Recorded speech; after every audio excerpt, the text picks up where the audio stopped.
জলসার আশেপাশে যে সমস্ত যুবকরা ঘোরাঘুরি করছে, আর বিশেষ করে মসজিদের ভিতর দিয়ে চলাচলটাকে বন্ধ করে দাও। ছেলেগুলো কানে ফোন লাগিয়ে একবারে মাথা মাথা যাচ্ছে কেন? এই রাস্তা যখন বন্ধ করা, তারপরে এই ঢুকে কি করে পারবে? বাড়ির ভিতর দিয়ে দেখতে পাঠাবে। এখানে আমি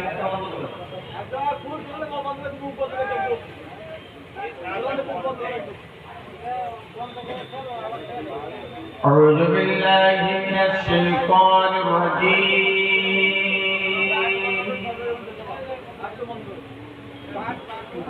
بسم الله الرحمن الرحيم.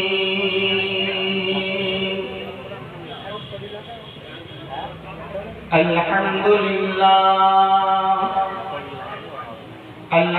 لله نحمده ونستعينه ونستغفره ونؤمن به ونتوكل عليه ونعوذ بالله من شرور أنفسنا ومن سيئات أعمالنا. من يهده الله فلا مضل له ومن يضلله فلا هادي له. ونشهد أن لا إله إلا الله وحده لا شريك له. ونشهد أن سيدنا ونبينا وحبيبنا ومولانا محمدا صلى الله تعالى عليه وسلم عبده ورسوله. فقد قال الله تعالى في القرآن الكريم وفي الفرقان الحميد. إن الله وملائكته يصلون على النبي يا أيها الذين آمنوا صلوا عليه وسلموا تسليما. درود اللهم صل على سيدنا مولانا محمد وعلى آل سيدنا.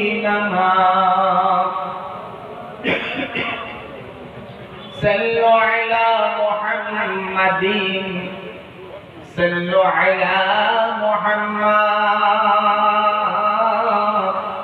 हर दम ज़बान से निकलो पाक नामे मोहम्मद. अल्लाहुम्मा सल्ली अला मोहम्मद वअला आलि सय्यिदिना.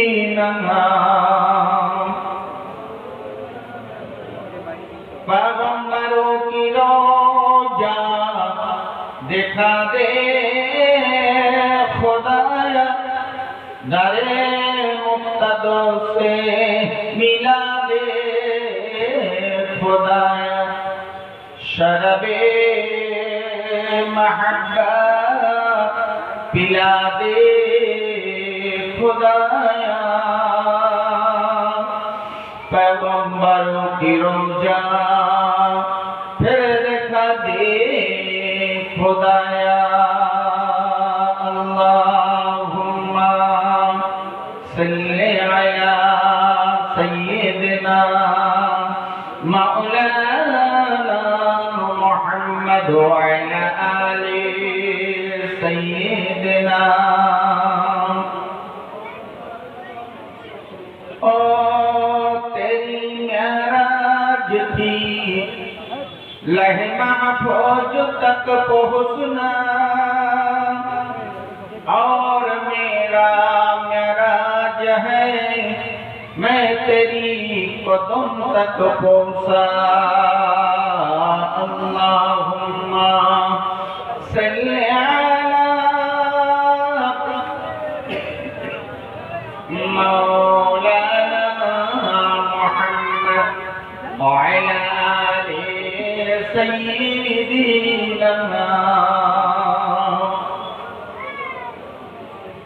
इमाम हसन शहीद जौहरते इमाम हसन शहीद जौहरते इमाम हुसैन शहीद करबलाय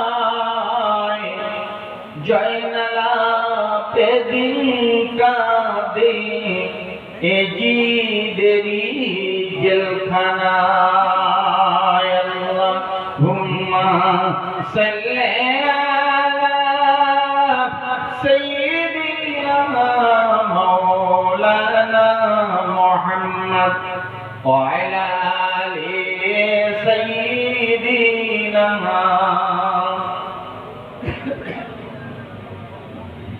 फक़द क़ाल अल्लाहु तआला फिल कुरआनिल करीम व फिल फुरक़ानिल हमीद इन्नमा यख्शल्लाह मिन इबादिहिल उलमा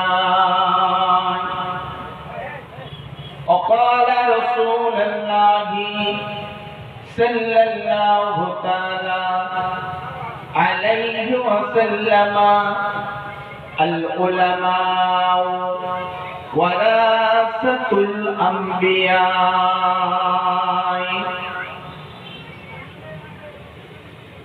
নির্ধারিত নির্বাচিত আজকের জলসার সুযোগ্য সভাপতি সাহেব মুআজ্জাজ মুকাররম সম্মানীয় উলামায়ে কেরাম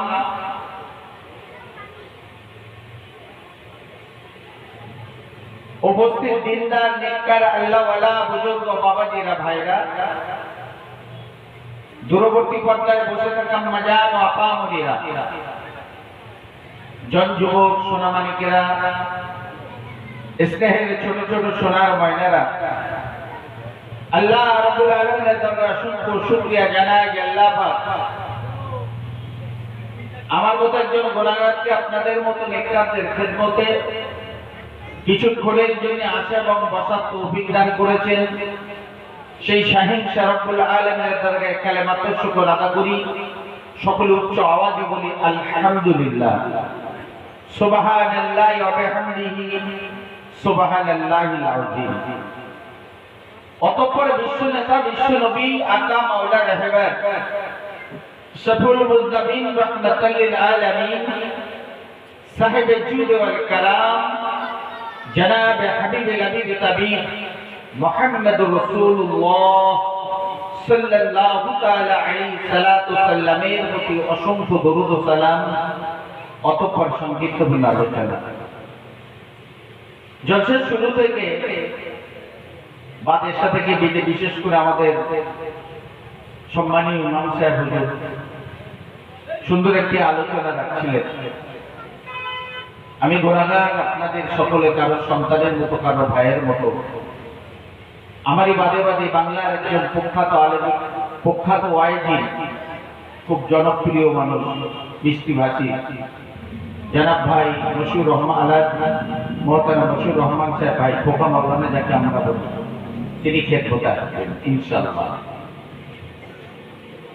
তবে আমি কমিটি বা অন্যান্যদের কাছে নিবেদন করব যত সম্ভব প্যান্ডেলের ভিতর দিয়ে চলাচলটাকে বন্ধ করতে হবে।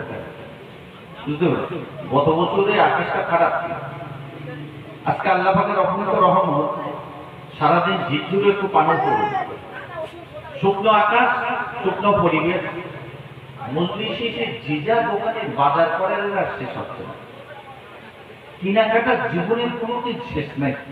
তাহলে আখিরাতের কেনাকাটা করার ইচ্ছা কি অন্তরের ভিতরে আছে না নাই? দুনিয়ার কেনাকাটা করতে যদি এই সময় যায়, অনন্তকাল আখেরাতের সংসারটাকে সাজানো, আখেরাতের কবরটাকে সাজানো, আখেরাতের জীবনটাকে সাজানোর জন্য আমরা কাজ করতে পেরেছি। সম্মানীয় উপস্থিতি, আজকে একজন বিশেষ ব্যক্তির স্মরণে আল্লামা দেলাওয়ার হোসেন সাইদি রহমাতুল্লাহ আলাইহির স্মরণ সভাতে, কেন তিনি গত বছর 14ই আগস্ট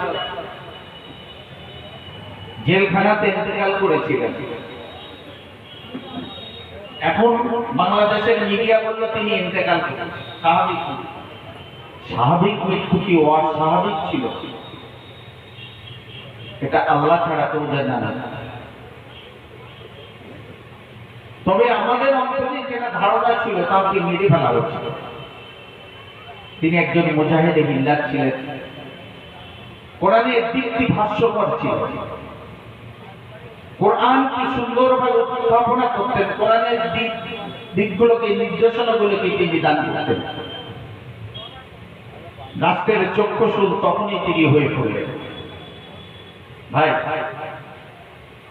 পৃথিবীতে যত প্রভাবশালী আছে বা ক্ষমতাসীন ব্যক্তিরা আছে, আগেও বা এখন বর্তমান ছিল বা আছে, এদের আত্মমর্যাদায় ঘালা দিয়ে তখন নিজেকে ভুলে গিয়ে স্বৈর শাসনের ভিতর দিয়ে চলতে থাকে। একটা যুগের ইতিহাস, সেই রাসূলুল্লাহ থেকে শুরু করে আজ অব্দি একইভাবে উৎপীড়ন চলছে আমাদের উপরে। রাসূলুল্লাহর উপর অত্যাচার করেছে মক্কাবাসী, আবু জেহেল, আবু লাহাব, উতবা, শুয়াইবা, তারপরে তার সাহাবীদের উপর অত্যাচার নেমেছে, তাদের তাবিঈনদের উপর অত্যাচার নেমেছে, ইমাম মুজতাহিদিনদের প্রতি এসেছে, পরের তফসিরে উলামায়ে দ্বীনদের প্রতি নেমেছে। ঠিক না বল?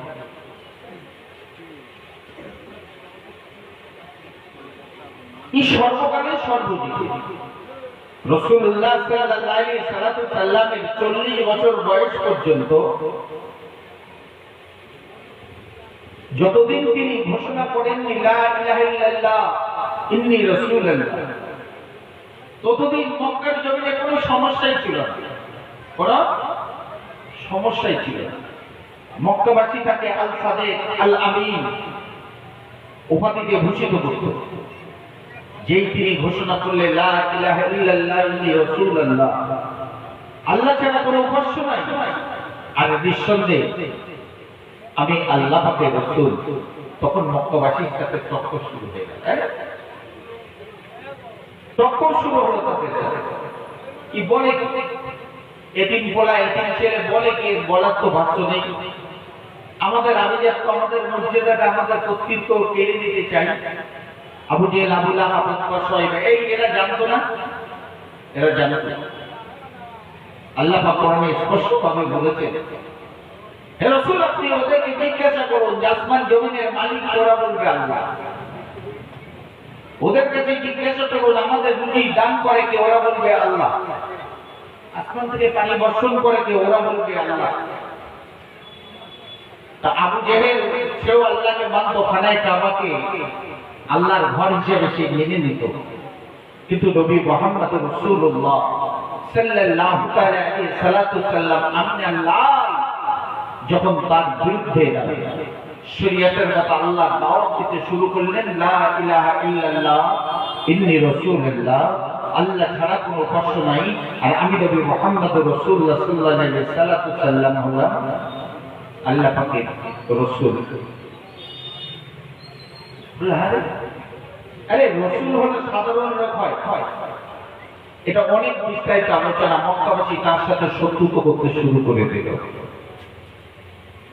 যুগের আলেম যারা আছে, ওলামায়ে হাক্কানীগণ যখন কোন রাষ্ট্রশক্তির বিরুদ্ধে বলেছে, তখনই তারা চক্র শুরু হয়ে গেছে। যতদিন কেউ কিছু বলেনি, মুখ খুলেনি, গা বাঁচিয়ে চলেছে। বর্তমান যুগও আছে, বুঝতে পারছে, হক কথা বললেই তখন সে চক্ষু শুরু হয়ে যায়। তাদের ভিতরে একজন অনন্য ব্যক্তি ছিলেন, এশিয়া মহাদেশে বিংশ শতাব্দী আল্লামা আদিলুর হোসেন সাইদি রহমাতুল্লাহ আলাইহি বুঝতে পারছেন, কোরআনের কাজ, কোরআনের দাওয়াত দিতে গিয়ে তিনি সেই সরকারের চক্ষুশূল হলেন। জেলখানার ভিতরে তার জীবনটা অতিবাহিত হলো, জেলখানার ভিতরে তিনি শাহাদাত প্রাপ্ত হলেন। ভাইরা আমার, মূল্যায়ন হয় নারায়ে তাকবীর। একটা সকলে খুশি হয়ে বলেন আমাদের আজকের সম্মানীয় অতিথি আমার ছোট ভাগের ভাই আল্লাহ বড়গা বশির রহমান সাহেব ওরফে খোকা ভাই এসে গেছে। সকলে খুশি হয়ে একটু তকবীর দেন নারায়ে তাকবীর। একটু আস্তে করে বলো নারায়ে তাকবীর। সিলসিলা হক মুজাদ্দিদে জামান, সিলসিলা হক মুজাদ্দিদে জামান, সিলসিলা হক ফুরফুরা শরীফ কৃষ্ণনগর গাবতলা যুবকদের পরিচালনায় মহান স্মৃতি সভা নারায়ে তাকবীর। মাশাআল্লাহ, জাযাকাল্লাহ, আলহামদুলিল্লাহ। চিন্তার কোনো কারণ নাই, তিনি যত সময় আপনাদের খেদমতে চলে আসছেন। কোন মানুষ যখন দুনিয়াতে বেঁচে থাকে তখন তার মূল্যায়ন হয় না, মানুষটা যখন চলে যায় তখন তার মূল্যায়ন হয়। শোনা মানে পৃথিবীর যুগের ইতিহাস সাক্ষী দিচ্ছে আল্লাহর আলেমদের সাথে যারা বেয়াদবি করেছে, নবীর ওয়ারিসদের সাথে যারা কষ্ট দিয়েছে, যদি সে জীবনে মাপ না পেয়ে থাকে তার জীবনটা অতি বিড়ম্বনার সাথে আল্লাহ দুনিয়া থেকে দিয়েছে।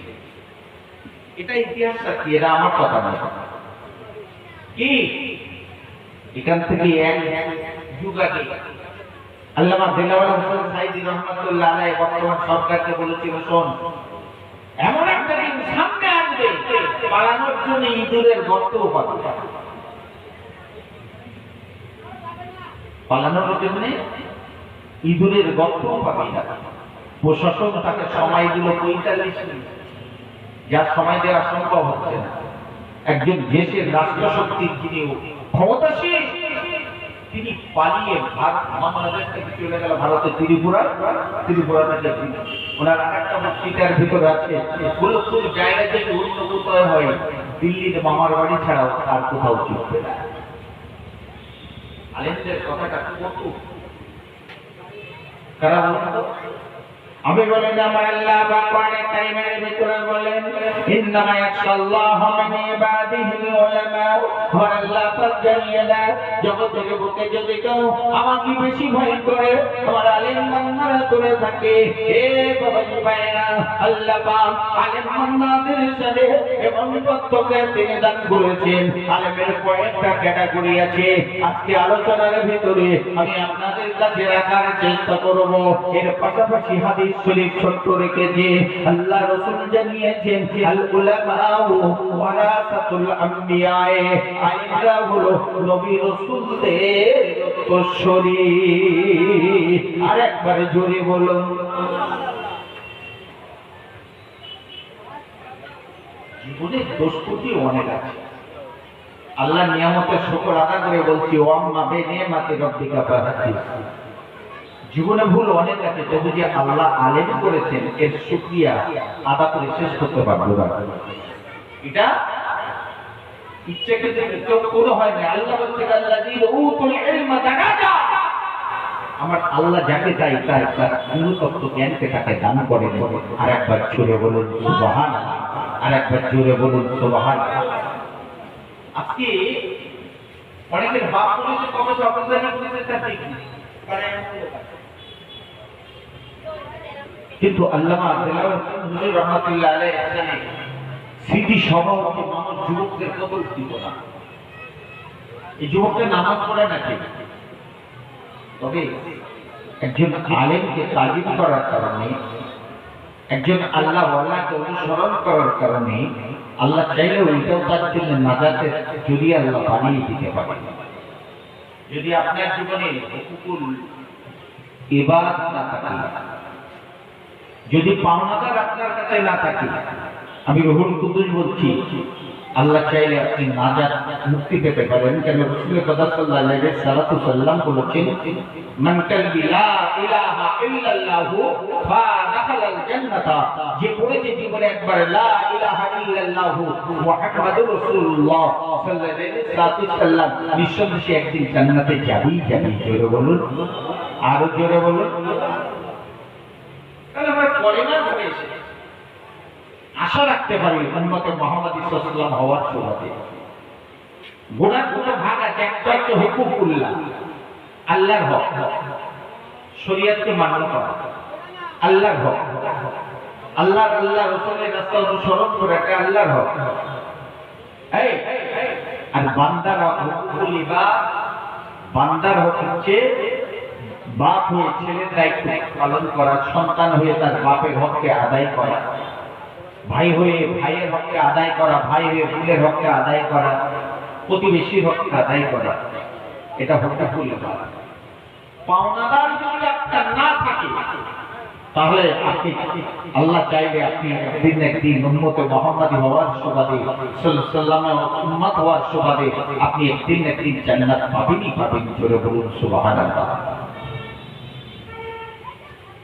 তাহলে আল্লাহকে সবথেকে বেশি ভয় করে কারা? আপনারা আমারটা শুনলেন না? আল্লাহ যেটা বলেছে সেটা আল্লাহ বলছেন, আমাকে যদি সবথেকে বেশি ভয় করে থাকে, জগতের বুকে আমার আলেম বান্দারাই বেশি ভয় করেছে।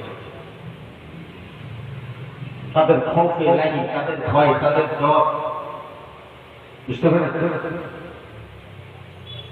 আমরা তো নামাজ ইমাম আযম আবু হানিফা রাহিমাহুল্লাহ, আল্লাহ পাকের নামাজের দাঁড়ানো রয়েছে।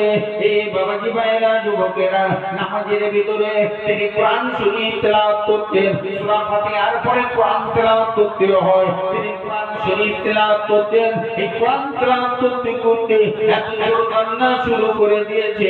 আমার আল্লাহ পাক জানাচ্ছেন, অমতাজিউ মা'আইনুল হাল মুজরিকুন, এই আয়াত শরীফা যখন তিনি পড়েছেন, হযরত ইমাম আযম আবু হানিফা রাহিমাহুল্লাহ টুকরে নামাজের হালাতে কাছে। এই কান্নাটা এতটা বেড়ে গেল, প্রতিবেশীরা ছুটে তার বাড়ির কাছে সে হাজির হয়ে গেল। প্রতিবেশীরা চিন্তা করলো, হায় রে, ইমাম আযম আবু হানিফা রাহিমাহুল্লাহ তার বাড়িতে কোনো দুর্ঘটনা ঘটলো কিনা, এত চিৎকার করে তিনি কাঁদাকাটি কেন করছেন? মানুষেরা ছুটে এসে দেখে, দৌড়ে এসে দেখে হযরত ইমাম আযম আবু হানিফা রাহিমাহুল্লাহ নামাজের হালাতে দাঁড়িয়ে রয়েছে। এই নামাজের হালাতে দাঁড়িয়ে তিনি অঝরে কেঁদে চলেছেন, দুঃখে কাঁদছে। আর আমরা নামাজে দাঁড়িয়ে হাসাহাসি, মশামারি, পিঁপড়ে মারি, পাথর লাঠি। আল্লাহ বললেন, ইন্নামা ইয়াখশাল্লাহু মিন ইবাদিহিল উলামা। ভয়টা কোথায়? হযরত ইমাম আযম আবু হানিফা রাহিমাহুল্লাহ, চার ইমামের ইমাম, আল্লাহ তাকে এত বড় নিয়ামত দান করেছেন। আল্লাহ পাকের কোরআন আল্লাহ জানিয়ে দিয়েছেন, কালেমায়ে মাহশরে হাসরের দিনে আল্লাহ পাক দুটো দলকে আলাদা করে দিয়ে দেবেন। জাহান্নামীদের একটা দল হবে, জান্নাতীদের একটা দল হবে। অমতাজিউ মা'আইনুল হাল মুজরিকুন, হাদিস শরীফা পড়তে ও বেলাহি আল্লাহর ভয়, আল্লাহর খৌফ অন্তরের ভিতরে হযরত ইমাম আযম আবু হানিফা রাহিমাহুল্লাহ এতটা পেয়ে বসেছে। ওই অবস্থাতে বেলাহি যে আল্লাহর ভয়ে ডুবতে কাঁদছে। আরেকবার জোরে বলুন, জীবনে কোনোদিন আল্লাহর ভয়ে নামাজে কেঁদেছি বলে মনে হয়? এই জাহান্নামের কত বায়ান ইমাম সাহেব আরবি জবানে দিয়েছেন, তেলাওয়াত করেছেন, বুঝতে পারিনি। আলেম আল্লাহর আলেম মাত্রা আল্লাহ বলছেন, আমি বলিনি, আল্লাহ বলছেন। আমাকে সবথেকে বেশি ভয় যারা করে আমার আলেম বান্দারাই। আর যারা আলেমদের পেছনে লেগেছে, পৃথিবীর জগতে আল্লাহ তাদেরকে ধ্বংস করেছেই করেছে। এটা আমার কথা, আপনি ইতিহাস থেকে খুঁজে দেখুন। হাত জোর করে পায়ে ফেলে বলবেন, কাউকে যদি ভালো লাগে তা ভারে যাবেন না, তবে খবরদার তার সমালোচনা করবেন। এটা আল্লাহ কখনো কখনো কখনো মেনে নেন না। কেন? আল্লাহ দিয়েছেন আল্লাহ যাদের সম্মান এলেম জ্ঞান দান করেছেন, শুধু তাই না, রাসূলুল্লাহ সাল্লাল্লাহু আলাইহি জানিয়েছেন আল উলামা ওয়ারাসাতুল আমবিয়া, আলেমরাই হলো আমার উত্তরসূরি। ভুল হতে পারে, এমন হতে পারে আপনার চোখে যেটা ভুল দেখছেন কিন্তু তার দৃষ্টিতে সেটা ঠিক বলছি না? বলুন, আরে আপনার দৃষ্টিতে দেখছেন এটা রুমুদু ভুল করেছে, কিন্তু আমি আমার দৃষ্টিকোণে দাঁড়িয়ে দেখছি এটা আমার কাছে ঠিক আছে। শুধু ইতিহাস সাক্ষী দিচ্ছে, আমি বলছি। হযরত মনসুর হাল্লাজ রাহমাতুল্লাহ তিনি জাকবাই হালাতে আনাল হক বলেছেন। কি বললেন? আনাল হক। এই আনাল হক আলেমরা জাহেদ জ্ঞানটুকু আল ইলম ইলমান, একটা ইলমে জাহিলি, একটা বাতিল আধ্যাত্মিক জ্ঞান। একটা শিক্ষা স্কুল কলেজে বক্তব্য মাদ্রাসাতে পড়ানো হয়, আর একটা শিক্ষা পীরের খানকাতে বসিয়ে দেওয়া হয়, এটা অন্য কোথাও দেওয়া হয় না। এই শুনছিলেন না হাজরত জীবনী শোনাচ্ছিলেন আমাদের ইমাম সাহেব, ওনার পীর হযরত ওসমান হারুনি রাহমাতুল্লাহ আলাইহি। বুঝতে পারেন? একদিন দুদিন নয়, তার পীরের দরবারে তিনি 22টা বছর অতিবাহিত করেছিলেন। জোরে বলুন, আরো জোরে বলুন। যে আল্লাহ ওয়ালাদের তককে একটা জ্ঞান অর্জন করলে যা হবে। আরে চার ইমামের এক ইমাম হযরত ইমাম শাফি রাহিমাহুল্লাহ, তিনি মিশরের হাফিজ রাহমাতুল্লাহ আলাইহির দরবারে গিয়ে বসা। ইতিহাস সাক্ষী দেয় মিশরের হাফিজ রাহমাতুল্লাহ আলাইহি এমন একজন ব্যক্তির ব্যক্তিত্ব ছিলেন, অত্যন্ত সাদা মানুষ ছিলেন। আল্লাহ তার বিশেষ আমলের কারণে তাকে বন্ধু রূপে গ্রহণ করেছেন। এই হযরত ইমাম শাফি রাহিমাহুল্লাহ তার দরবারে গিয়ে বসা। লোকেরা বলছে, হাই হাই হাই হাই, আপনি এত বড় একজন আলেম, এত বড় একজন মুহাক্কিক, এত বড় একজন মুহাদ্দিস, এই লোকটার কাছে বসে আছেন যার কোনো কাণ্ডজ্ঞান নেই, যার কোনো কাণ্ডজ্ঞান নেই। ইমাম সাহেব রাহিমাহুল্লাহ হুজুর বলেছিলেন, তোমাদের উক্তিটাই হলো সত্য, তবে তোমরা শুনে নাও, জেনে নাও, আমি তোমাদের কাছে জানিয়ে দিলাম আল্লাহ পাক আমি ইমাম শাফিকে কোরআনের ইলম অর্জন করতে করতে আল্লাহ কোরআনের ইলমকে দান করেছে, হাদিস অনুশীলন করতে করতে হাদিসের ইলমকে আল্লাহ দান করেছে। কিন্তু এই মানুষটা আল্লাহ আল্লাহ রাসূলের মহব্বত হাসিল করেছে। এই আল্লাহ আল্লাহ রাসূলের মহব্বত হাসিল করার পদ্ধতিটা আমি দরবার থেকে শিখতে এসেছি। আর একবার জোরে বলুন। কথায় কথা বলে এখন মিডিয়ার যুগ তো, এখন এক শ্রেণীর, আমি বলেছি আলেমের কোয়ালিটি আছে, ভাগ আছে। এক শ্রেণীর আলেমরা, এখন তো আমরা লোকাল মৌলবী থেকে মোবাইলে ভার্সিটির ছাত্র হয়েছি সব। আরে গুগলকে সার্চ করলেও তো যখন তখন যাতাই বলে দিচ্ছে, ঠিক না? এখন আমার মতো মৌলবী কিতাব পড়া বাদ দিয়ে মোবাইল নিয়ে বসে, আপনি একটা ফতোয়া জিজ্ঞেস করলেন, সার্চ করলাম, গুগল বলে বলে আমি আপনাকে বলে দেবো কিতাব পড়া বাদ। ছেলে মেয়েগুলোর হাতে তো বই খাতা তো আপনি মোবাইল ইউনিভার্সিটি সব জায়গায় চলছে। কথায় কথা বেড়ে যায়, যে জায়গা থেকে ফিরে আসছে। তাহলে এই আধ্যাত্মিক চেতনাটা যাদের ভিতরে আছে, যাকে আল্লাহ ইলমে জাহিলি ইলমে বাতিনি পরিপূর্ণ দুটো ইলম দান করেছে, ওই ব্যক্তি হচ্ছেন উলামায়ে হাক্কানি। আরেকবার জোরে বলুন, আরেকবার জোরে বলুন। আমার মতো ভাড়াটে মৌলবী বলছেন, আল্লাহ বলছেন। আমার আল্লাহ পাক কোরআনে কারীমের ভিতরে জানিয়ে দিলেন, আতিউল্লাহ ওয়া আতিউর রাসূলা ওয়া উলিল আমরি মিনকুম। আল্লাহ পাক জানিয়ে দিলেন, হে মুমিনগণ, হে ঈমানদারগণ, শুনে নাও, জেনে নাও, তোমরা আমি আল্লাহকে ইতাআত করো, আমি আল্লাহর রাস্তাকে অনুসরণ করো। আমি আল্লাহকে অনুসরণ করার বাদে আমার হাবিব নবী রাসূলুল্লাহ অনুসরণ তোমরা করতে শুরু করে দাও। আমার আল্লাহ পাক জানিয়ে দিলেন, কেতানি কোলগায় আল্লাহ জানেন আমার হাবিব চিরস্থায়ী নয়, একদিন তিনি ইন্তেকাল করবেন, দুনিয়া থেকে পর্দা নিয়ে নেবেন। এই আল্লাহ পাক জানিয়ে দিলেন, ওয়া আমরে মিনকুম, তোমাদের কাছে হাক্কানি উলামায়ে দ্বীন যারা থাকবে তোমরা তাদের রাস্তাকে অনুসরণ করো। ওই আলেম হলো সেই আলেম যার প্রতিটা চেষ্টা আল্লাহকে রাজি খুশি করার জন্য, তার প্রতিটা মেহনতটা আল্লাহকে রাজি খুশি করার জন্য। আরেকবার জোরে বলুন সুবহানাল্লাহ। হযরত মুনসুর আল্লাহ জানাল হাত করার কারণে জাহেরি আলেমরা ফতোয়া দিয়ে দিল একদম ছেড়ে করে এই সাধারণ লোক তো দূরের কথা। কি হযরত মুনসুর আল্লাহ রাহমাতুল্লাহ আলাইহি খলিফা মনসুর জেলখানাতে বন্দী করেছে। জেলখানাতে বন্দী করে প্রহরী একজনকে রেখেছে। প্রহরী একজনকে রাখার পরে একদিন প্রহরী যেয়ে দেখে জেলখানার ভিতরে হযরত মুনসুর আল্লাহ রাহমাতুল্লাহ আলাইহি, একটা রাস্তা করে বলা যাবে সুবহানাল্লাহ, মহব্বতের সাথে বলুন না সুবহানাল্লাহ। স্বাধীনতা দিবস তো মুসলমান খুব পালন করেছে, অসুবিধা জানি নিষেধ করছি, তবে এত বিহাপানা ন্যাংটামো ঠিক। ভারতবর্ষের দেশ এই ভারতকে স্বাধীন করতে যে এখান থেকে ৭৬ বছর আগে এদেশের আলেমদের যত রক্ত ঝরেছে অন্যের এতটা দাম ঝরেনি। জোরে বলুন, আরো জোরে বলুন। কারণ প্রতিবাদ আলেম তৈরি হয় যারা আল্লাহ আল্লাহ রাসূলকে রাজি খুশি করতে গিয়ে তাদের জীবনটাকে তৈরি করেছিলেন। আরেকবার জোরে বলুন সুবহানাল্লাহ। দিল্লি থেকে ৪.৫ কিলোমিটার রাস্তা, এতটাই গাছ ছিল না।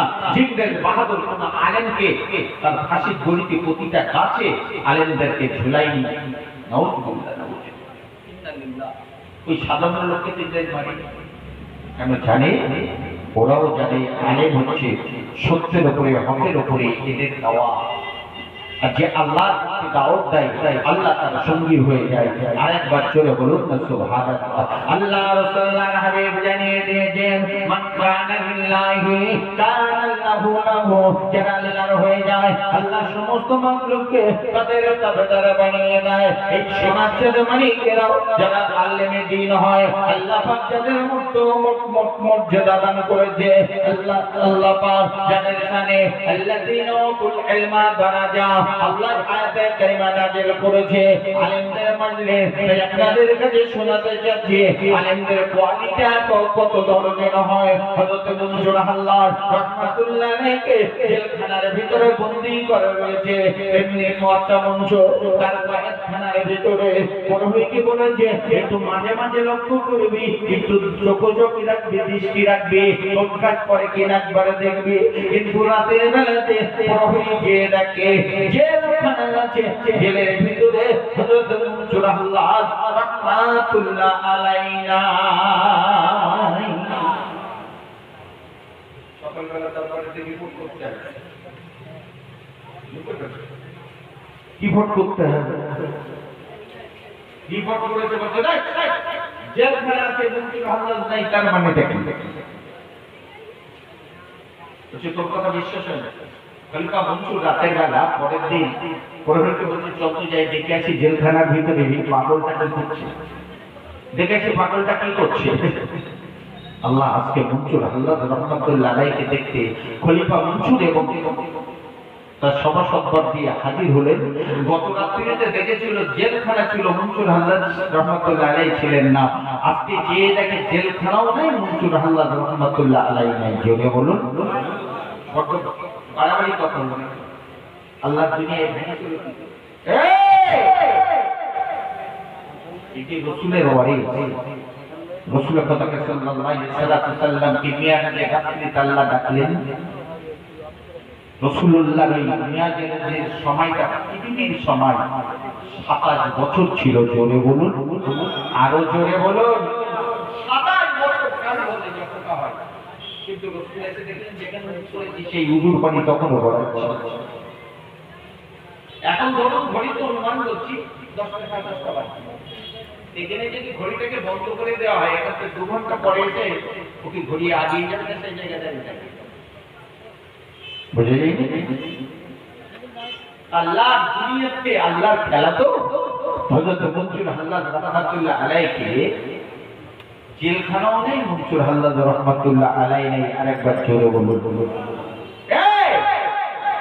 তার অপরাধ কি ছিল?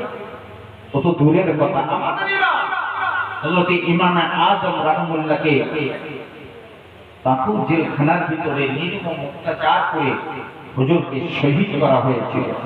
ইন্নালিল্লাহি ওয়া ইন্না ইলাইহি রাজিউন। এত বড় একজন আলিম, এত বড় একজন ফকির, আমার মতো স্বার্থপর মৌলবী তো তিনি ছিলেন। তিনি কত বড় সুফি ছিলেন একবার চিন্তা করলে, আপনি চিন্তা যদি করেন তাহলে আপনি অনুধাবন করতে পারবেন। দুই ভাই একটা জায়গা নিয়ে ঝামেলা করছে। আমাদের তো হয় জায়গা জমি নিয়ে হয়, বুঝলেন? জায়গা জমি নিয়ে হয়, আলখালাফি নিকাহ করা হয়। তা দুই ভাই ঝগড়া করছে, দুই ভাই ঝগড়া করে চল ইমাম সাহেবের কাছে গিয়ে কি করি এর মাসলাটা জেনে আসি কি হবে। আল্লাহর দুজন বান্দা দুই ভাই মিলে হযরত ইমাম আযম আবু হানিফা রাহমাতুল্লাহ হুজুরের বাড়িতে গিয়ে হাজির হলেন। জিজ্ঞাসা করলেন ইমাম সাহেব হুজুরকে আজকে বাড়িতে আছেন? তারা জানিয়ে দিল না। বাড়িতে বলল উনি বাড়িতে নাই। বলে কোথায় আছেন? বলে তিনি পানি আনতে গেছেন। ওই পানি আনতে তিনি গেছেন। দুই ভাই বলছে এখানে দাঁড়িয়ে থেকে কোনো লাভ নাই, চলো এগিয়ে চলি। আর হুজুরের সাথে রাস্তায় মোলাকাত হবে, দেখাশোনা হবে, কথাটাকে জেনে নেব। এই মনে করে নিয়ে তারা হাঁটতে শুরু করেছে। ওদিক দিয়ে হযরত ইমাম আযম আবু হানিফা রাহমাতুল্লাহ আস্তে আস্তে করে পানির পাত্রটা কাঁধে নিয়ে তিনি এগিয়ে আসছেন। এরা সালাম দিলেন, সালাম বিনিময় হলো। ভাই খবর কে? বলে হুজুর আপনার বাড়িতে গিয়েছিলাম। ওগো জামানার ইমাম আপনার বাড়িতে গিয়েছিলাম একটা মাসলার সমাধান করার জন্য। আমরা দু ভাই ঝগড়া করেছি, আপনার কাছে এসেছি, এর সমাধানটা আপনি করে দিন, এইটাকে আপনি সমাধান করে দিন। হযরত ইমাম আযম আবু হানিফা বললেন ভাই এখানে তোমরা বসে পড়ো। সেই দুপুর বেলা রোদ্দুরতে রাস্তার উপরে তিনি বসে পড়েছেন। এই সময় ওরা দুজন বলছে ভাই এক কাজ করুন না, ওগো জামানার ইমাম হুজুর আপনি শুনুন, এই রোদ্দুরে না বসে ওই যে বাড়িওয়ালা ছাদ আছে, ওই দোতলা বাড়িটা আছে, ওই বাড়ির ছায়াটা যেখানে পড়েছে চলুন ওখানে গিয়ে বসে। হযরত ইমাম আযম আবু হানিফা রাহমাতুল্লাহ ওই সময় ডেকে বলেছিলেন এই আল্লাহর বান্দারা আমি নোমান বিন সাবিত, আমি নোমান ওরে ঘরের ছায়াতে বসতে পারবো না। বলে কেন হুজুর কি অপরাধ আছে? বলে অপরাধ ওর কিছু নাই, ও কিছুদিন আগে আমার কাছ থেকে কিছু টাকা ধার নিয়েছে, আমি ওকে ধার দিয়েছি, ও হালাল অবস্থায় নিয়েছে, আমি হালাল অবস্থাতে দিয়েছি। ওর ঘরের ছায়া যদি আমি উপভোগ করি কাল কিয়ামতের দিনে আল্লাহ পাক আমাকে সুদের আওতায় রিবার আওতায় আনে কিনা। ওর ছায়াটা অনুভব করার কারণে, ওর ছায়াটা গ্রহণ করার কারণে আমি আল্লাহ পাকের এই ভয়েতে আমি ওর ঘরের ছায়ায় বসবো না। আসতে বললে চিৎকার মেরে বলো। আর আমরা যদি কারোর টাকা ধার দিয়ে থাকি, পাওনাদার যদি আমার কেউ থাকে, তার বাড়ির পাশে যদি যাই অন্তত চিন্তা করি একটু দেখা সাক্ষাৎ করে যাই, টাকা যে দিন দেয় দেবে অন্তত একটা পান তো সম্পর্কে পাবো না। ঠিক কিনা? সেও মনে করলো ভাইয়ের সাথে পাওনাদার, এখন তাকে রাজ্য খুশি করে একটু ভালো মেহমানদারি করে দিই, না তো জানা পয়সা করে চাই। ঠিক কিনা? তাহলে বুঝতে পারছি কত বড় সুফি মানুষ ছিলেন আল্লাহওয়ালা মানুষ। আল্লাহ বলেন ইন্নামা ইয়াখশাল্লাহু বিল উলামা, আমাকে যদি বেশি ভয় করে আবার আলেম সম্প্রদায় ভয় করে। ইমাম আযম আবু হানিফা রাহমাতুল্লাহ বললেন বাবা ভাই তোমরা এখানে বসো। লোকগুলো বলছে হুজুর তাহলে না এখানে বসুন, মশলাটা তো আমরা বলি আপনি শুনুন। বলুন। তিনি বসেছেন, পানির পাত্রটা আসন করে বসেছেন, কোলের উপরে নিয়ে বসেছেন। কোথায় নিয়ে বসেছেন? কোথায় নিয়ে বসেছেন? কোলের উপরে। তোরা বলছেন যে এই সমস্যা, পাত্রটা নিচে রাখলে এক পাত্র পানি আপনার কষ্ট হবে। বলছে বাবা এই পাত্রের তলাটা ভিজে রয়েছে, ভিজে আছে বাবা, এই তলাতে যে মাটিটা জড়িয়ে যায় এই মাটিটা তো আমার না, আর এই মাটিটা যদি আমি বয়ে বাড়ি নিয়ে যাই কিয়ামতের দিনে আল্লাহর দরবারে আমাকে হিসাব দিতে হবে। কেননা আল্লাহ সাল্লাল্লাহু তাআলা আলাইহি সাল্লাম জানিয়েছেন, কেউ যদি কারোর এক বিঘা জমি গ্রহণ করে, কাল কিয়ামতের দিনে আল্লাহ তার গলাতে 7 আসমান ঝুলিয়ে দিয়ে বলবে, আর নিবি নে, সম্পত্তি তোর বড় চাহিদা ছিল। বলে, বাবা আমি ওই ভয়তে আমার কলসিটা কোলের উপরে রেখেছি। জোরে বলুন, আর জোরে বলুন।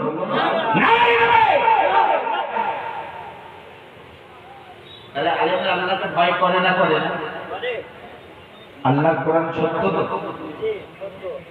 এই ঘটনা দেখে ওরা দুনিয়ায় বলছে, হুজুর আল্লাহ রাসূল মাফ করুন, আর মশলা বলতে হবে না, আমরা মশলা ঠিক করে নিয়েছি। বললো, বাবা কেরাম ঠিক করলে? বললো, হুজুর আপনার কাছে যে কথাবার্তা পেলাম, আপনার কাছ থেকে যা পেলাম মশলা আমাদের ঠিক। বোঝা গেছে? ইমাম আযম আবু হানিফা রাহিমাহুল্লাহ, যিনি আল্লাহ পাকের খানায় কাবার ভিতরে নামাজ পড়ার পারমিশন পেয়েছিলেন। এই যুবকেরা, জওয়ানেরা, সোনার চাঁদ সোনামণিকেরা, কথায় কথা বেড়ে যায়। সৌদি গভর্নমেন্ট লক্ষ্য রাখলো, এই বাবাজিরা, কেন সৌদিটা, সৌদি মক্কা মদিনাটা গায়রে মুকাল্লিদরা পরিচালনা করে। তিনি একজন জামানারি ইমাম, তিনি তাকলিদ করেছেন। এই তাকলিদ করাটা গায়রে মুকাল্লিদরা এটাকে তারা হারাম বলে, কুফর বলে। ইমাম আযম আবু হানিফা রাহিমাহুল্লাহ আল্লাহ পাকের খানায় কাবাতে তিনি তাকে যখন সুযোগ দেওয়া হলো, লোককে দেখো লোকটা কে করে কাবার ভিতরে, লোকটা লক্ষ্য করে তাকিয়ে দেখলেন হযরত ইমাম আযম আবু হানিফা রাহিমাহুল্লাহ খানায় কাবার ভিতরে ঢুকে গিয়ে আল্লাহ পাকের কোরআনে কারীম তেলাওয়াত করতে শুরু করে দিয়েছে। নামাজে দাঁড়িয়ে আল্লাহর কোরআন তেলাওয়াত করছে। এই তেলাওয়াত করতে 15 পারা তেলাওয়াত করলেন। 15 পারা তেলাওয়াত করে আল্লাহ পাকে 1 রাকাত নামাজকে আদা করলেন। তিনি উঠে দাঁড়ালেন। দ্বিতীয় রাকাতে বাকি 15 পারা কোরআন তেলাওয়াত করলেন। এই 15 পারা কোরআন তেলাওয়াত করে তিনি ডাইনে বামে সালাম ফিরিয়ে দিয়ে আল্লাহর কাছে দুটো হাত তুলে কেঁদে কেঁদে বলছেন, আল্লাহ আমি নোমান আপনার কোরআনের হককে আদায় করতে পারিনি, আল্লাহ আপনার নামাজকে সুন্দর করে পড়তে পারিনি, আল্লাহ আল্লাহ কত ভুল করেছে, ত্রুটি করেছে, আপনি নোমানকে মাফ করে দেন, আমি নোমানকে ক্ষমা করে দেন। আল্লাহর কাছে অঝরে কান্না শুরু করে দিয়েছেন। আর একবার জুড়ে বলুন সুবহানাল্লাহ। এই সোনার জাদা মানিকেরা,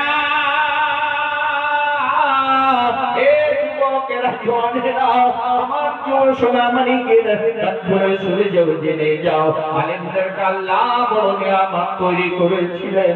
আল্লাহ পাক তাকে এত বড় নিয়ামত তৈরি করলেন, খানায় কাবার ভিতরে সমস্ত রাত 2 রাকাত নামাজেতে অতিবাহিত করে দিয়েছে।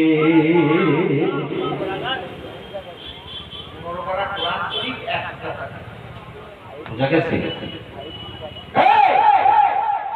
এই ইমামে আযম আবু হানিফা রাহিমাহুল্লাহকে সেই যুগের বাদশা, সেই যুগের এক শ্রেণীর মানুষ তাকে ছেড়ে দেবে। তাকে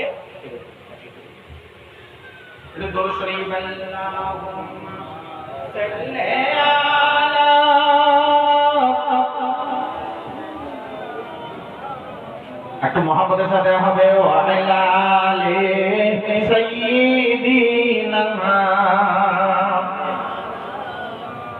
मुझे कुछ मिला न मिला मोहम्मद सल्लल्लाहु सल्लम मिला आने वाली शय जो खुद अल्लाह मिला अल्लाहुम्मा सल्ली अला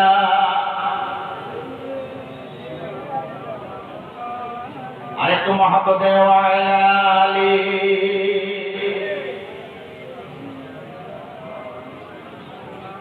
তাই হযরত ইমাম আযম আবু হানিফা রাহিমাহুল্লাহকে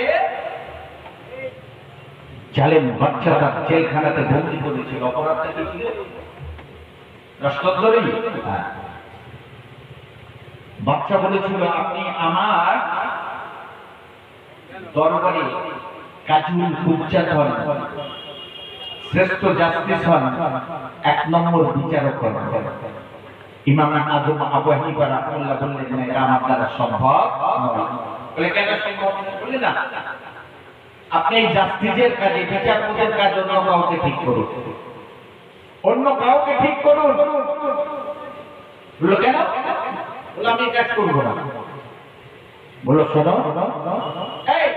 এই অনর্থ এই ইমামকে বন্দি করো জেলখানার ভিতরে। হযরত ইমাম আযম আবু হানিফা রাহিমাহুল্লাহ ওই সময় ডেকে বলেছিল, হে খলিফা শুনে নাও, জেনে নাও, আজকে যদি তোমার অধীনস্থ আমি কর্মচারী হই, তোমার অধীনস্থ যদি আমি চাকরি করি, আমি রায় যখন দেব, বিচার যখন করব, তখন কমপক্ষে তোমার দিকে চাওয়ার একটা ব্যাপার স্যাপার থাকবে। কেননা এটা ঠিক না ভুল। আরে গ্রামে একটা গরিব লোকের সাথে আর একটা প্রভাবশালী ব্যক্তির ছেলের ঝামেলা হয়েছে, তখন তো হ্যালো করে দিয়েছে, বলো দেখ ছেলের ভুল হোক যাও, একটা মান সম্মানের ব্যাপার আছে। গরিব লোকের তো মান সম্মান, তো কেটে গেল মান সম্মান, যত মান সম্মান আমি মৌলবি দিই, বুঝতে পারছি। তো বিচারকটা বসে বিচার করছে, হ্যাঁ গরিব মানুষ তো, যে বসে মোড়ল এই তো ব্যাপার, একটু আমার থেকে একটু থাকে বলুন মোড়ল, আমি গরিব মানুষ জীবনে তো জিততে পারি না, যদি একটু জিতিয়ে দেন না আপনার এক কলসি গুড় খেতে।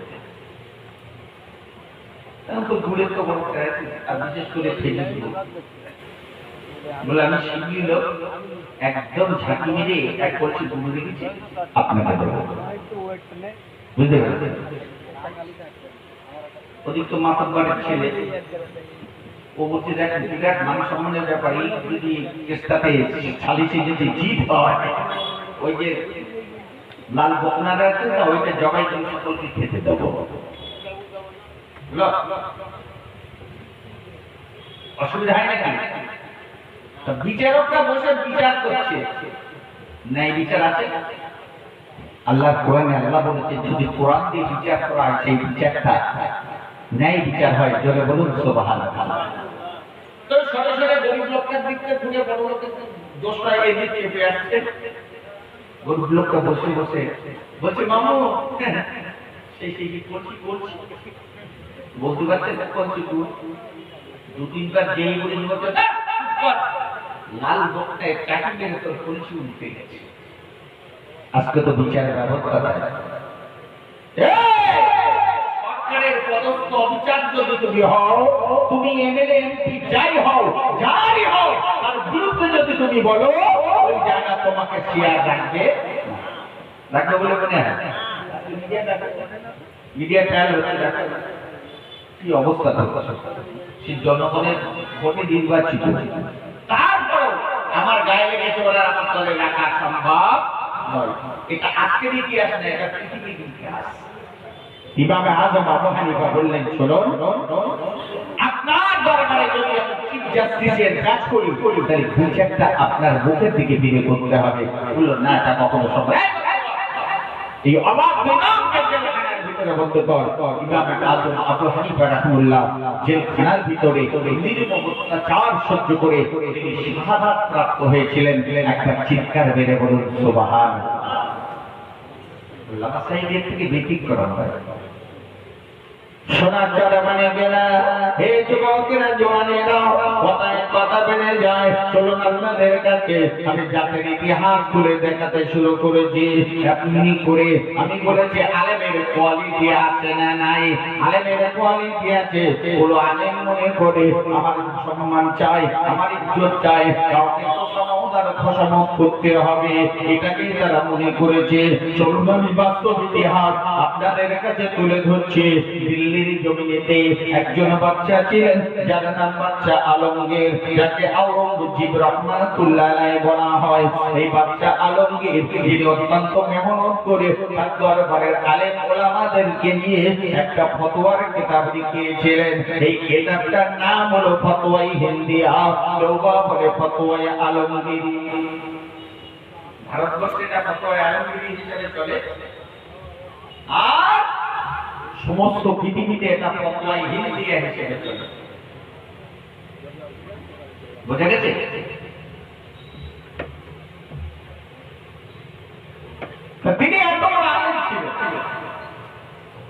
মজলিস ছিল, আলেম উনি আলেম ছিলেন, উনি কোরআনের হাফেজ ছিলেন। ইতিহাস আপনাকে পাতিহাস শুনিয়েছে, আপনি তাই শুনেছেন। আর ইতিহাসটা এখন নতুন করে লেখা হচ্ছে। যিনি রাজপ্রাসাদের রাজকোষের একটা পয়সাকে গ্রহণ করতেন না, একবার চিৎকার বেড়ে বলুন সুবহানাল্লাহ। তিনি নিজে হাতে কোরআন লিখতেন, ওই কোরআন বিক্রয় করতেন, নিজে হাতে টুপি সেলাই করতেন, ওই টুপি সেলাই করে যা অর্থ হতো তাতে তার সংসারে নির্বাহ হতো। আর একবার জোরে বলুন। এখন এমএলএদের মাইন্ড 70-75 বাড়িয়ে 1.5 লাখের কাছাকাছি, তাও বলছে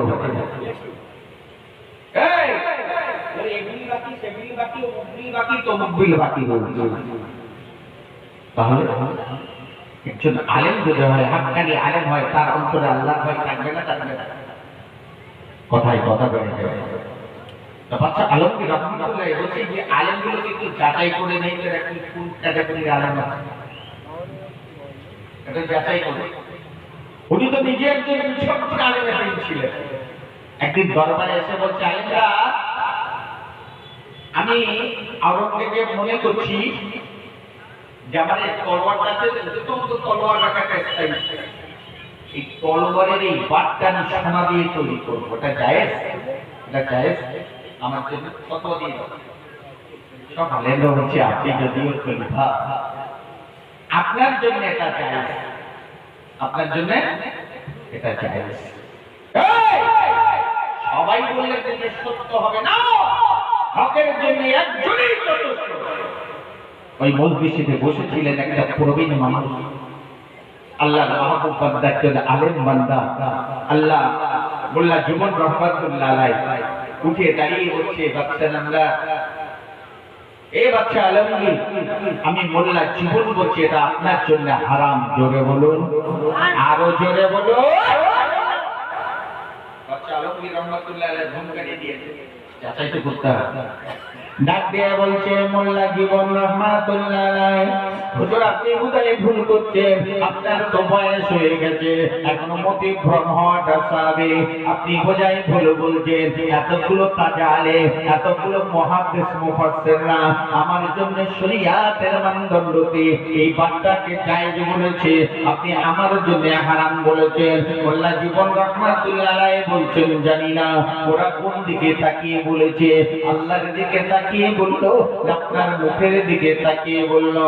তবে এটা জানা যায়, আমি মোল্লা জীবনে যতটুকু কোরআনুল কারীম হাদিস অধ্যয়ন করেছি, আমি জানি একজন বাচ্চার পক্ষে একটা ছোট্ট সোনার আংটি ব্যবহার করা তার চেয়ারের মর্যাদাটা রাখার জন্য জায়েজ আছে, অথচ আপনার জন্য এতটা সোনা ব্যবহার করা জায়েজ নয়, এটা আপনার জন্য হারাম। বাচ্চা আলমগীর রহমাতুল্লাহ আলাইহি বলছে, এই কে আছিস? এই রাষ্ট্রপতি আলেম, এই বুড়ো বয়সে মাথা খারাপ হয়ে গেছে, জেলখানে ঢোকা। মজলিসের আলেমরা বলতে হয়েছে না, বুড়ো বয়সে যত সব, আমরা একদিকে বললাম, আমি আরেকদিকে। আলেমদের কথা বলছে, আলেমের কোয়ালিটি আছে না নাই, জ্ঞানীদের দিকে বিচার করবেন আপনারা। বাচ্চা আলমগীর রহমাতুল্লাহ আলাইহি এটা বুঝেন না, বুঝেন না।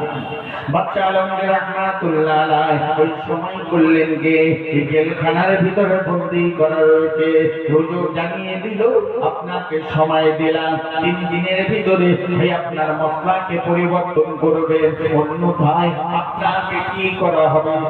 শাস্তি দেওয়া হবে, আপনাকে কতল করা হবে। এমনিতে জানিয়ে দিল।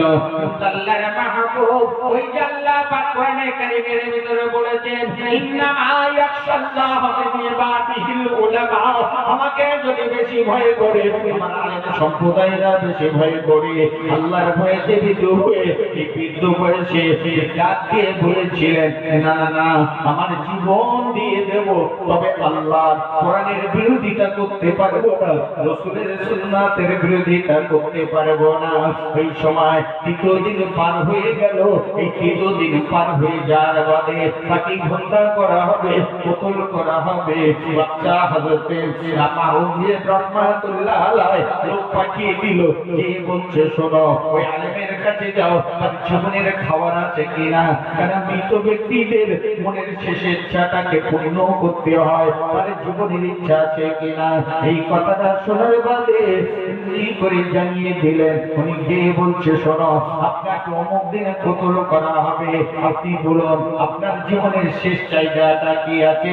মোল্লা জীবন রহমাতুল্লাহ আলাইহি বলেছিলেন, হে প্রহরী তুমি বাচ্চাকে জানিয়ে দেবে, অন্য কোনো কিছু নয়, আমার জীবনের শেষ সময়টা আমি 2 রাকাত নামাজ পড়ে দুনিয়া থেকে বিদায় হতে চাই, আমি এটাকে জানিয়ে দেবে। নামাজ পড়তে গেলে তার ওযু করার দরকার আছে, যা কুনতুম সালাত ফাসালু আজুহাকুম। আল্লাহ বললেন যখন তোমাদের কাছে নামাজের ওয়াক্ত এসে যায় ওই সময় তোমরা ওযু করে নাও, ওযু করার দরকার আছে।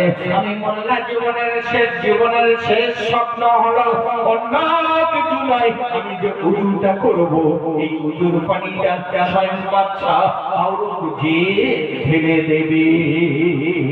সুবহানাল্লাহ, এটাই আমার জীবনের শেষ ইচ্ছা।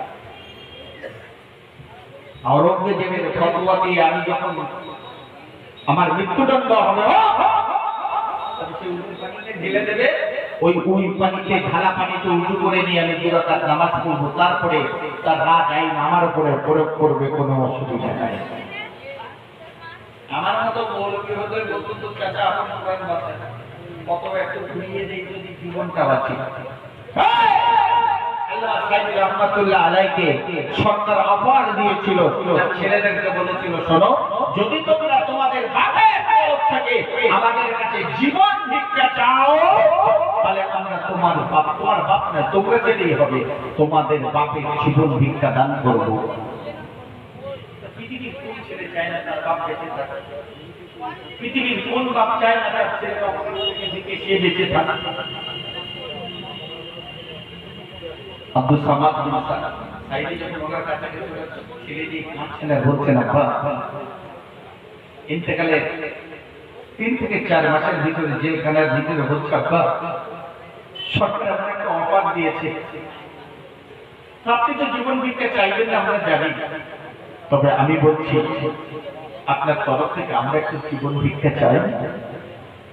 আমার মতো মৌলবী হলে বলতো তোরা বাচ্চা আজ 13 বছর জেলখানার ভিতরে এই কষ্ট আমি সহ্য করতে পারছি না। আল্লামা সাইদ রাহমাতুল্লাহ আলাইহি আমাদের ছেলেকে কোলের ভিতরে ডেকে আদর করে বলেছিল বাবা তুমি একবার বলো না মৃত্যুটা হায়াত মওত কার হাতে নিয়ন্ত্রিত রয়েছে, আল্লাহ পাকের হাতে হায়াত মওত নিয়ন্ত্রিত রয়েছে, এটা আল্লাহর আরশ থেকে ফয়সালা হয়। এই বাবা ছেলে তোমার আব্বার মওতটা যদি ফাঁসিতে হয় পৃথিবীর কোন শক্তি তোমার আব্বার ফাঁসি রোধ করতে পারবে না। এই ফয়সালা যদি আল্লাহর আরশে হয়ে থাকে এই ফয়সালা কেউ রোধ করতে পারবে না। তবে শুনে নাও জেনে নাও আর যদি তোমার আব্বার ফাঁসিটা আরশের ফয়সালা না হয়ে থাকে তাহলে পৃথিবীর কারো ক্ষমতা নাই তোমার আব্বাকে মেরে ফেলা, তার থেকে তাকে কষ্ট দিয়ে ফাঁসি দেওয়া। যাও বাবা চলে যাও, আল্লাহ বিসমিল্লাহ আল্লাহ পাক থেকে আল্লাহর তরফ থেকে সবে নিয়ন্ত্রিত হয়। এই সোনা মানে গেল এই তোমাদের জীবনে নাও আল্লাহ যাদেরকে বলছে দাদান বলেছে আমার আল্লাহ যাদেরকে আল্লাহ বিবাদিল উলামা আমি আলেমের মর্যাদাকে দান করেছি, আমাকে সব থেকে যারা বেশি ভয় করে আমার আলেম সম্প্রদায়েরা বেশি ভয় করে জীবনে জীবন বিখ্যাত তিনি চেতে পারতেন, তাদের মরণের দায়িত্বটা আল্লাহ ছাড়া অন্যর কারোর কাছে চাওয়াটাই হলো শিরক। ঠিক না কথা বলো? ঠিক না বল? আল্লাহর ছাড়া অন্য কারোর কাছে চাওয়াটাই হলো শিরক। তিনি ছেলেদেরকে বলে দিলেন, যা বাবা চলে যা, যদি আল্লাহর আরশে ফয়সালা হয় তোর বাবার মৃত্যুদণ্ড পৃথিবীর কোনো ক্ষমতা রুখতে পারবে না। আমি সাইদের মৃত্যুদণ্ড হবে, আল্লাহর আরশে যদি ফয়সালা হয় তোর বাবার মৃত্যুদণ্ড হবে না, সাহাবীর মৃত্যু হবে, পৃথিবীর কোনো ক্ষমতা থাকবে না তোর আব্বাকে মৃত্যুদণ্ড দেবে। নিজেদের চোখে দেখেছে, আলিম কাউকে বলে চলুন সেই দিকটাতে চলে যায়। ওদিকে মোল্লা জীবন রহমাতুল্লাহ আলাইহি এই কথা জন্য বলেছে। বাচ্চা হারুন আর-রশিদ হযরতে বাচ্চা আলমগীর রহমাতুল্লাহ আলাইহি ওই সময় বললেন, যাও মাওলানা মোল্লা জীবনকে বলে দিও তার জীবনের শেষ ইচ্ছা আমি পূর্ণ করব। আরেকবার জোরে বলুন,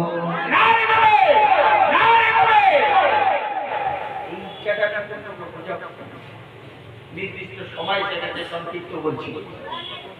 হুজুরের জীবন নাসবে বাদশা আওরঙ্গজেব রহমাতুল্লাহ আলাইহি তিনি একজন মুহাক্কিক আলেম ছিলেন। তিনি জানতেন না তিনি যত সময়তে হাজির হয়ে গেছেন।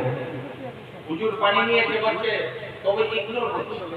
এটা এখনো যাচাই করছে আলেমকে বলছে, হুজুর এখন আমি আর আপনি কেউ নেই, এখন আপনি একটু বলুন আপনার ফতোয়াটা আপনি উইথড্র করে দিলেন, তুলে দিলেন। বলল, আলমগীর বাচ্চা আওরঙ্গজেব শোনো, আমার জীবন চলে যাবে, তবে কোরআন সুন্নাহর রায়কে আমি কোনোদিন এদিক ওদিকে করতে পারবো না। আর একবার জোরে বলুন না সুবহানাল্লাহ। বাচ্চা আওরঙ্গজেব রহমাতুল্লাহ আলাইহি বললেন, তাহলে আপনি তৈরি হন। মোল্লা জীবন রহমাতুল্লাহ আলাইহি বললেন, জীবনের শেষ সময় এসেছে, এই সময়টা জীবন বাঁচে খুঁজে আমি কি আল্লাহ পাকের শত্রু হয়ে যাব? কোরআনের বিরুদ্ধাচরণ করব, রাসূলের হাদিসের বিরুদ্ধাচরণ করব। আল্লাহ রাসূল যেটা বলেছে তার অতিরিক্ত আমার পক্ষে করা সম্ভব নয়। এই সমাজটা মানে যারা জওয়ানেরা আল্লাহ কাদেরকে আলেম বানিয়েছে, আল্লাহ কাদের শানে বলেছেন, আল্লাহ কাদের শানে বলেছেন, আমি আমার যদি ভয় করে আমার আলেমরা আমাকে সবথেকে বেশি ভয় করে। রাসূলুল্লাহ সাল্লাল্লাহু তাআলা আলাইহি সাল্লাতু সাল্লাম জানিয়েছেন, আল উলামা ওয়ারাসাতুল আমবিয়া, আলেমরা হলো আমার একমাত্র উত্তরসূরি, আমার তারা উত্তরসূরি, তারা আমার ওয়ারিস। এটা আল্লাহ রাসূলের ঘোষিত বাণী।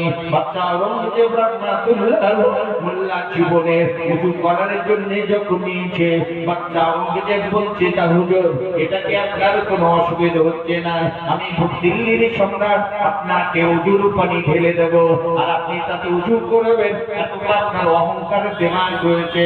ওই সময় মোল্লা জীবন রহমাতুল্লাহ আলাইহি ডেকে বলেছিলেন, এ বাচ্চা দিল্লির সম্রাট আওরঙ্গজেব, হে আলমগীর, না বাবা না, আমি দিল্লির সম্রাটের হাতের পানিতে উজু করতে চাইছি না। আমি ছোটবেলাতে বাচ্চা শাহজাহানের একটা ছেলেকে তালিম দিতাম, যার নাম হলো আলমগীর। আমি তাকে তালিম দিয়েছি। আমি আজ জীবনের শেষ সময়ে তার হাতের ঢেলে দেওয়া পানিতে উজু করে দিয়ে আল্লাহ পাকের নামাজটাকে আদায় করতে চান। বাচ্চা আওরঙ্গজেব রহমাতুল্লাহ আলাইহি কিছু কোনো কথা না বলে এরপর সিদ্ধান্ত হলেন না, আবেগ প্রবণ না হয়ে পানি ঢেলতে শুরু করে দিয়েছে। মোল্লা জীবন রহমাতুল্লাহ আলাইহি উত্তম রূপে উজু করেছেন, উত্তম রূপে উজু করে দিয়ে 2 রাকাত নামাজ পড়লেন। 2 রাকাত নামাজ পড়ে আল্লাহর দরবারে দুটো হাত তুলে কেঁদে কেঁদে বলছেন, আল্লাহ আল্লাহ তোমার কোরআন তোমার রাসূলের সুন্নাতের রায়কে বহাল রাখতে গিয়ে আমি মোল্লা জীবন আমার জীবনটা দিচ্ছি, আল্লাহ তুমি আমাকে শাহাদাতের মর্যাদা দান করো। আয় রব্বি আল্লাহ, ওয়া আমার মাবুদ মানির আল্লাহ, আমি মোল্লা জীবন জিহাদের ময়দানে যেতে পারি না, আপনার হাবিবের পাশে থেকে জিহাদ করতে পারি না, সাহাবীদের পাশে থেকে ধর্মযুদ্ধে শরীক হতে পারি না, আমার দ্বারা ইসলামিক জিহাদ করা হলো না।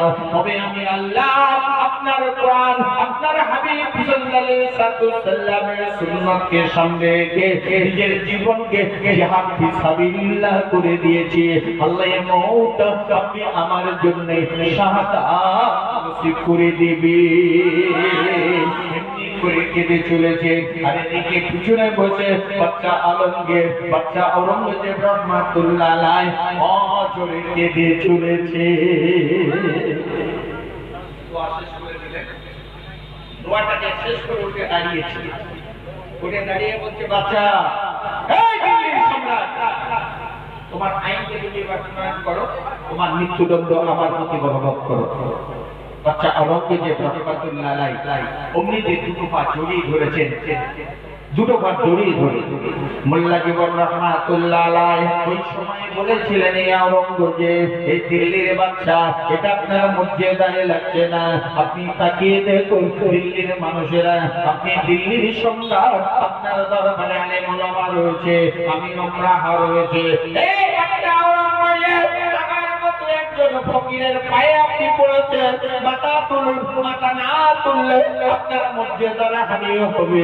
এই সময় বাচ্চা আওরঙ্গজেব রহমাতুল্লাহ আলাইহি বললেন, হুজুর, আমি আলেমদের পরীক্ষা করার জন্য এটাকে আমি করেছিলাম, আপনার মসলাটা যে সত্য এটা আমি আওরঙ্গজেব জানতাম, আমি আলমগীর জানতাম, আমি আলমগীর এটাকে জানতাম। এরপরে আমি পরীক্ষা করেছি, এই আলেমগুলো সব আমার দিকে তাকিয়ে আল্লাহর কোরআনকে ভুলে গেছে, রাসূলের সুন্নাতকে ভুলে গেছে, আল্লাহ রাসূলের হাদিসকে ভুলে গিয়ে, আল্লাহর কোরআনের ফয়সালাকে ভুলে গিয়ে, রাসূলের ফয়সালাকে ভুলে গিয়ে আমাকে রাজি খুশি করতে গিয়ে ওরা ফতোয়া দিয়েছে। আপনি একমাত্র ব্যক্তি আল্লাহ পাক কোরআনের কারীমের ভিতরে দিয়েছেন, ইন্নামা ইয়াখশাল্লাহু মিন ইবাদিহিল উলামা। আল্লাহ পাক আপনাকে আলেমের মর্যাদা দান করেছে। আপনি যদি আল্লাহ আল্লাহকে আপনি যে ভয় করেছেন, এটাই তার নিদর্শন।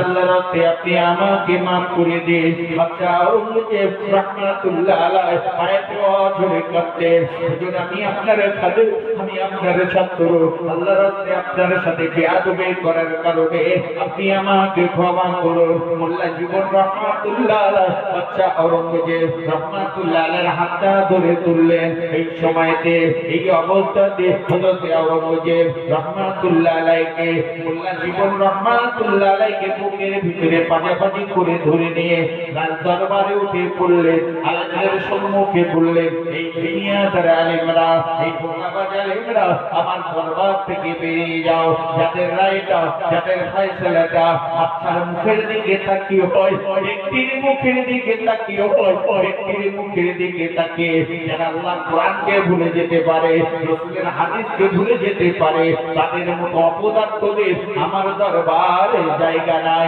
এই মানুষটা পুরো বয়সে আল্লাহ রাসূলকে ভালো করে আল্লাহর কোরআনেটা নিজের জীবনটাকে তামিল করলেন। আল্লাহ বললেন, ইন্নামা ইয়াখশাল্লাহু মিন ইবাদিহিল উলামা। আমাকে যদি বেশি কেউ ভয় করে তাহলে আমার আলেম সম্প্রদায় ভয় করে। আরেকবার চিৎকার মেরে বলুন সুবহানাল্লাহ।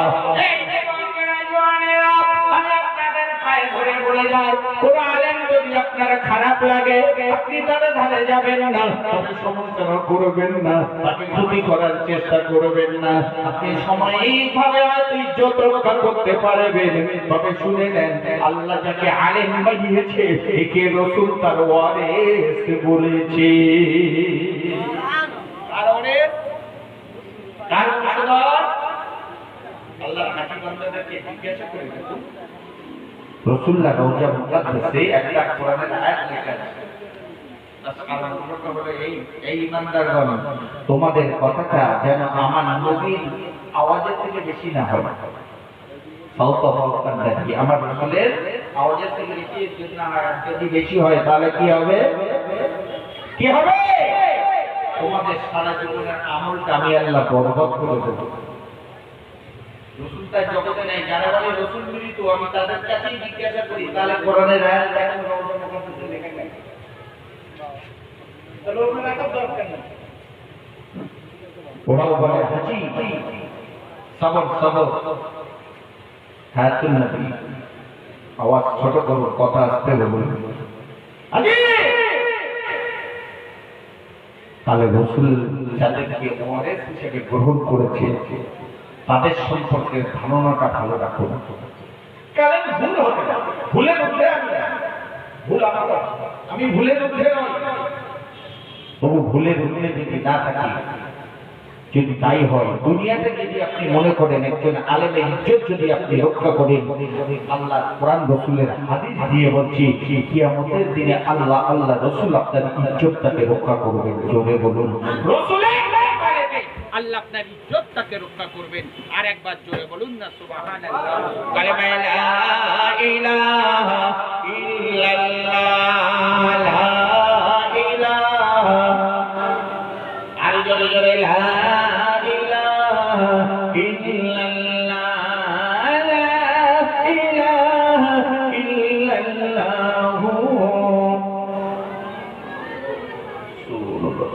বেজেছে মামা বাদরে দামামা, শির উঁচু করি মুসলমান, দাওয়াত এসেছে নয়া জামানার, ভাঙা কেল্লায় আজ ওরে নিশান, লা ইলাহা ইল্লাল্লাহ, লা ইলাহা ইল্লাল্লাহ, লা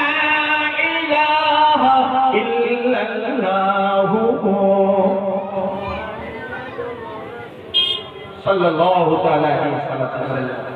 আমি একদম শেষের দিকে এসে গেছি, অসুবিধা হচ্ছে তো? একটু অসুবিধা হচ্ছে, কারণ বক্তৃতা একটু ঝাঁঝা দিচ্ছি, একটু কড়াটা যে চলছে। যারা আলেমদের রাস্তাকে অনুসরণ করেছে, ভাই আমাদের ইমাম, চার ইমামের এক ইমাম হযরত ইমাম আযম আবু হানিফা রাহমাতুল্লাহ বাচ্চাকে বলেছিল, শোনো বাচ্চা, আমি এই কারণে তোমার এই পদে চাকরি করব না, কখনো তোমার লাল খাওয়া আমাকে দেখতে হবে, সেদিকে আমার মন হয়তো ভুলে যাবে, আল্লাহ রসুলকে ভুলে যাবো, তবে আল্লাহ রসুলকে ছাড়তে পারবো না। এই অপরাধের কারণে তাকে জেলখানার ভিতরে তার জীবনটাকে দিতে হলো, শাহাদাত আল্লাহ দান করেছিলেন। একবার জোরে বলুন না আলহামদুলিল্লাহ। আল্লামা সাইদুদ্দিন রহমাতুল্লাহ আলাইহি এই এশিয়া বর্ষে ভারত, বাংলাদেশ, পাকিস্তান, আফগানিস্তান এই এলাকার কোন মানুষ যদি খানায় কাবার ভিতরে নামাজ পড়ে থাকে, সেই মানুষ হলো আল্লামা দেলোয়ার হোসেন সাইদি হুজুর। আজকে বলবে, কাল বাড়ি গিয়ে বলবা সকালবেলা, সকলে মিলে দিলে বলো, এটা চিৎকার করে বলো, আল্লাহ পাকের খানায় কাবাতে কাবার ভিতরে নামাজ পড়ার সৌভাগ্য পেয়েছি। এখন গোপন করার বানানো গল্প নাই, মিডিয়াকে এখন তো গুগলকে প্রশ্ন করলে আপনাকে সেই দৃশ্যটা দেখিয়ে দেবে। এটা থেকে আমি গত 3 সপ্তাহে দেখছিলাম, আমি কাবা থেকে বার হচ্ছেন, সেই দৃশ্যটাকে আজও রয়েছে। একটু তকবীর, নারায়ে তাকবীর, আরে আস্তে করে বলো নারায়ে তাকবীর। সিলসিলা হক মুজাদ্দিদ জামান, সিলসিলা হক ফুরফুরান শরীফ, আলা হযরত আল্লাহ মাওলানা মশিউর রহমান ভাই সাহেব, রফে খোকা ভাই সাহেব, নারায়ে তাকবীর। গাবতলা যুবকদের পরিচালনায় মহান স্মৃতি সভা, নারায়ে তাকবীর। আল্লাহু আকবার। ভাই এসেছে, অত্যন্ত মিষ্টিভাষী বক্তা, এখন দাদা দাদা সব হয়ে গেছে, একটা খোকা এবং 10 দিন কাবানের ভেতরে না করতে 10 দিন আল্লাহ ইজ্জত দেবে। এটা ও আরে নিউ মার্কেট জীবনে কখনো পুরাতন দাদা হবে এই কথা বলে না। নিউ মার্কেট, কলকাতা যে নিউ মার্কেট, ও কোনোদিন পুরাতন দাদা হবে? ও সারা জীবন নিউ মার্কেট। বুঝতে পেরেছেন? আমরা প্রায় সমবয়সী হলেও অনেক আগে থেকে অভ্যসিয়াদের মধ্যে এখন তার মিলাদ হয়, তখন বাড়ি বাড়ি মিলাদ হতো, ভাই আসতেন, আমরা বুঝতাম। ছোট থেকে খুব ভালো সম্পর্ক তার সাথে আমাদের রয়েছে। অত্যন্ত মিষ্টি ভাষায় সুন্দর গায়ান রেখে মানুষের মনোমুগ্ধকর আলোচনা করেন। আল্লাহ তাকে আলোচনা করার তৌফিক দান করুন। সকলে বলুন আল্লাহুম্মা আমিন। আর আমি তো বাড়ির মূল, যখন খুশি পাবেন কাছে চাওয়া যাবে। আলোচনার ভিতরে ভাষাগত দিক, তন্ত্রগত দিক দিয়ে ত্রুটি বিচ্যুতি হলে সন্তান মনে করে, ভাই মনে করে আমাকে ক্ষমা করবে, আমার জন্য দোয়া করবেন। শেষে আবার বলছি, আমি রুহুল কুদ্দুসের জন্য বলছি না, পৃথিবীর কোন আলেমের পিছনে লাগতে না। আমাদের গ্রামে ছিল, আমি নাম বলবো না, তারা মাটির মানুষ হয়েছে, আল্লাহ তাদের কবরে শান্তি দেখি। আমি দেখেছি তারা অবস্থাপূর্ণ ব্যক্তি ছিল, আলেমদের পিছনে লাগা